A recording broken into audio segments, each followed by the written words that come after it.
नमस्कार दोस्तों, मैं हूं मोहन और हमारी इस नई वीडियो में आपका पुनः स्वागत है।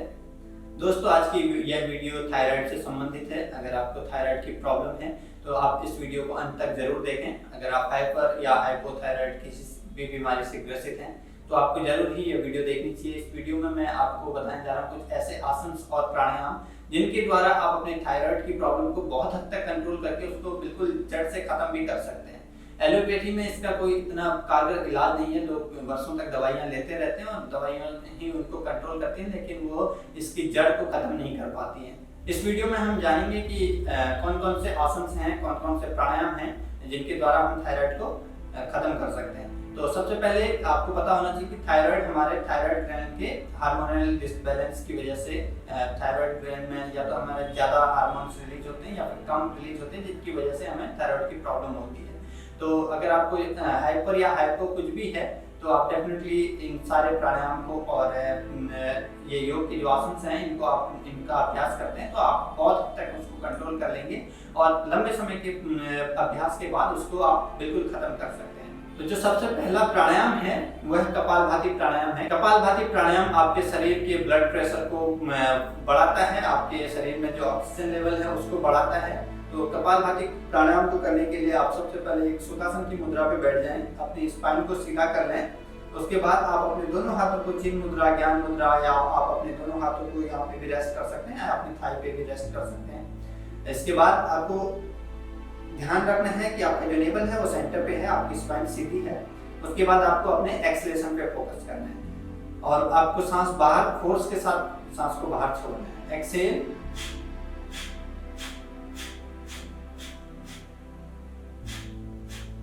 तो अगर आपको हाइपर या हाइपो कोई भी थायराइड है आप डेफिनेटली इसका 10 से 15 मिनट तक अभ्यास करें। लेकिन अगर आपको हाई ब्लड प्रेशर या हार्ट से संबंधित कोई प्रॉब्लम है तो आपको कपालभाति का अभ्यास नहीं करना है।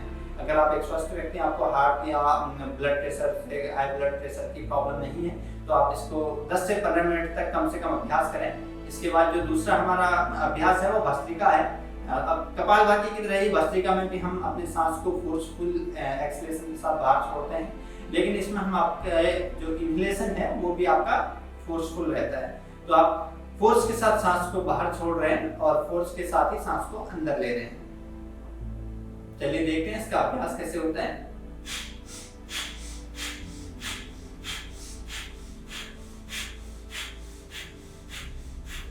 और इसको एक इसका जो मॉडिफिकेशन है उसमें आप अपने दोनों हाथों को ऊपर उठा सकते हैं और दोनों हाथों को ऊपर उठाते हुए फोर्सफुली एक्सहेल करना है आपको।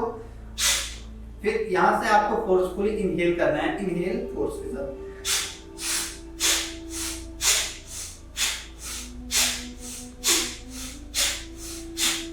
तो पहले आपको कपालभाति करना है, कम से कम आप 10 से 15 मिनट कपालभाति का प्रयोग करें। उसके बाद कपालभाति के अभ्यास के बाद आपको 2 से 3 मिनट भस्त्रिका का अभ्यास करना है।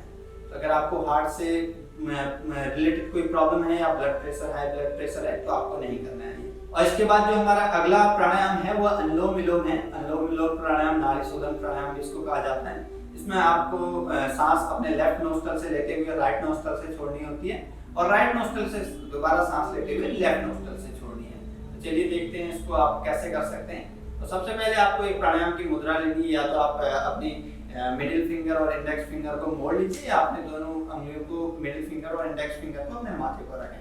आप चाहें तो इस तरह से रख सकते हैं या फिर इनको मोड़ सकते हैं। उसके बाद अपने नाक को, राइट नोस्ट्रल को क्लोज करते हुए लेफ्ट नोस्ट्रल से सांस अंदर लें।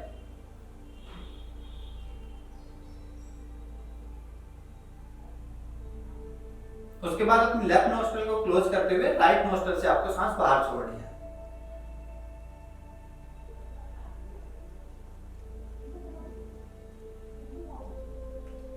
इसके बाद आपको राइट नोस्ट्रल से सांस अंदर लेनी है।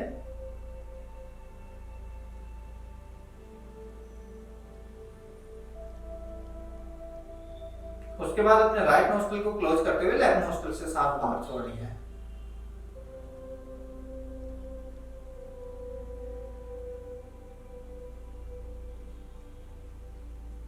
और उसके बाद अपने दोनों हाथों को नीचे रखना। ये आपका एक राउंड है। तो ऐसे ही आपको कम से कम 5 से 10 मिनट तक इसका अभ्यास करना है। तो आप इनहेल करते रहें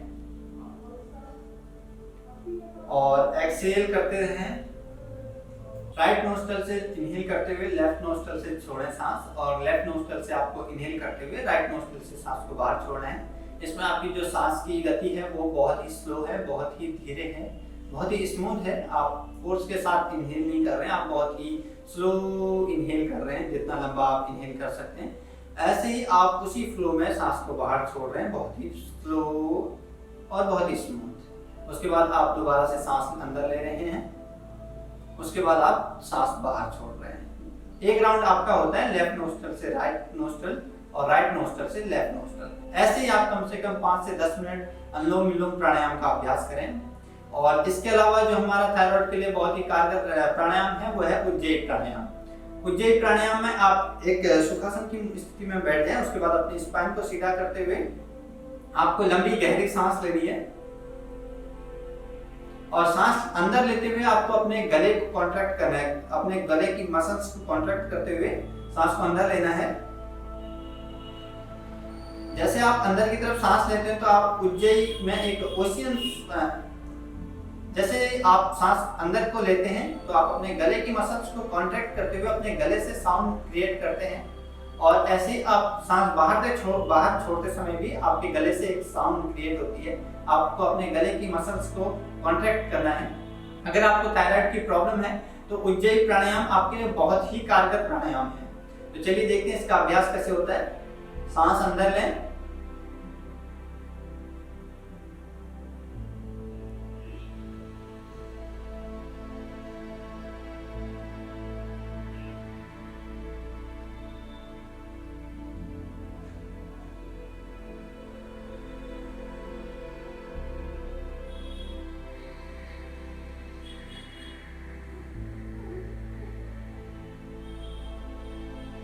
आपको अपने गले से साउंड क्रिएट करनी है। आपको जो साउंड है वो मुंह से नहीं आ रही है, आपके गले के मसल्स को कॉन्ट्रैक्ट करने के कारण आपकी जो साउंड है वो क्रिएट हो रही है। तो आप सांस अंदर को लेते हुए अपने मसल्स को अपने गले में यहाँ से इसको कॉन्ट्रैक्ट करें, और उसके बाद साउंड निकालें।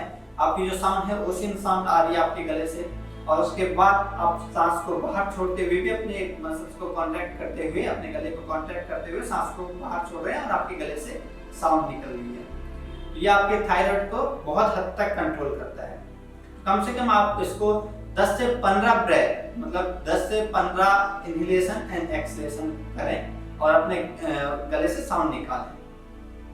इसके बाद जो अगला आसन हम कर सकते हैं थायराइड के लिए वो है हमारा हलासन, सर्वांगासन और शीर्षासन। तो सबसे पहले आप शीर्षासन कीजिए। शीर्षासन को करने के लिए आपको अपने दोनों एल्बोज को मोड़ते हुए अपने हथेली को और अपने फोरआर्म्स को जमीन पे रखना है। आपकी जो फिंगर्स हैं वो क्रॉस हैं, फिंगर्स को एक साथ मोड़ें और अपने सर के जो क्राउन है, सेंटर पार्ट है, इसको जमीन पे रखना है। उसके बाद अपने दोनों पैरों को ऊपर उठाते हुए अपने दोनों पैरों को ऊपर की तरफ ले जाएं और अपने दोनों पैरों को सीधा कर लें।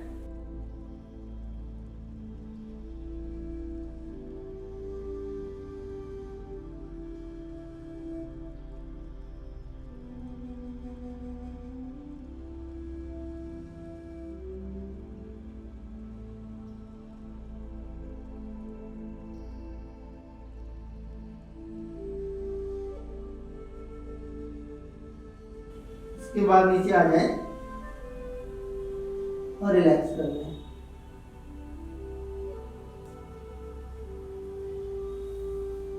इसके बाद आप वज्रासन स्थिति पे आ जाएं। अब जो हम आसन करने जा रहे हैं वो हलासन है। हलासन को करने के लिए आप जमीन पे लेट जाएं, पीठ के बल, अपने दोनों शोल्डर्स को जमीन पे रख लें और उसके बाद आप अपने दोनों पैरों को मोड़ते हुए, घुटनों को मोड़ते हुए आपको अपने दोनों पैरों को ऊपर उठाना है और ऊपर उठाते हुए अपने पैरों को पीछे की तरफ ले जाना है। अगर आप जमीन पे अपने पैरों को टच कर सकते हैं तो आप जमीन पे अपने पैरों को टच कीजिए, और अदरवाइज अगर आप बिगिनर हैं तो आप अपने पैरों को एक कुर्सी के ऊपर रख सकते हैं, सपोर्ट ले सकते हैं। तो मैं आपको सजेस्ट करूंगा कि आप स्टार्टिंग में एक चेयर का प्रयोग करें और अपने पैरों को कुर्सी के ऊपर रखें। तो अपने पैरों को ऊपर उठाते हुए अपने लोअर बैक को हाथों से सपोर्ट करते हुए पीछे की तरफ ले जाएं और अपने दोनों पैरों को कुर्सी पे रखें। यहाँ पे आपको अपनी चिन को अपने चेस्ट पे टच करना है और अपने गले को कॉन्ट्रैक्ट करना है।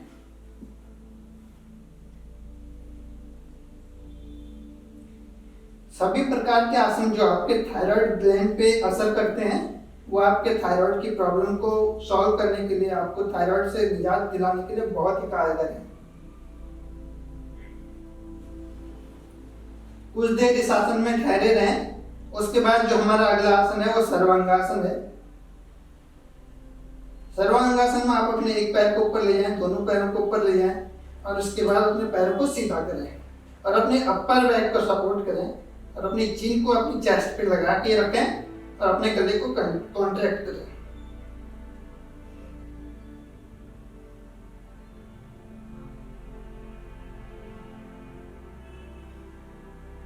इसके बाद दोबारा से अपने पैरों को नीचे ले जाएं हलासन में।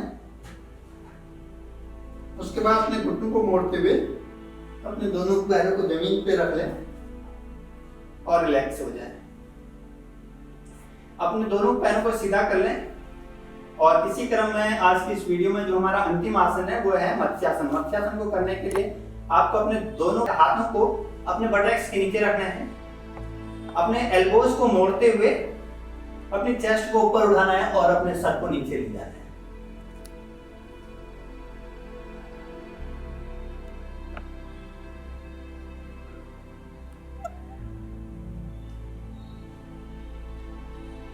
उसके बाद आप धीरे से अपने सर को पीछे की तरफ ले जाके अपने कंधों को रिलैक्स करें, अपने चेस्ट को रिलैक्स करें और शवासन में लेट जाएं।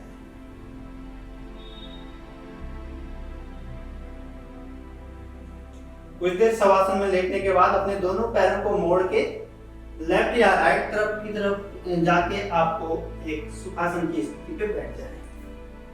दोस्तों उम्मीद करता हूँ आपको ये आसन पसंद आए होंगे। अगर आपको थायराइड की प्रॉब्लम है तो आप निश्चित ही इन आसनों का डेली अभ्यास करें। आपको कुछ ही दिनों में इसका असर दिखने लगेगा, आपकी दवाइयां छूटने लगेंगी और आपको जो थायराइड से अनेक प्रकार की प्रॉब्लम्स रहते हैं, आपका जो वजन बढ़ जाता है उसमें भी आपको बहुत हेल्प मिलेगी।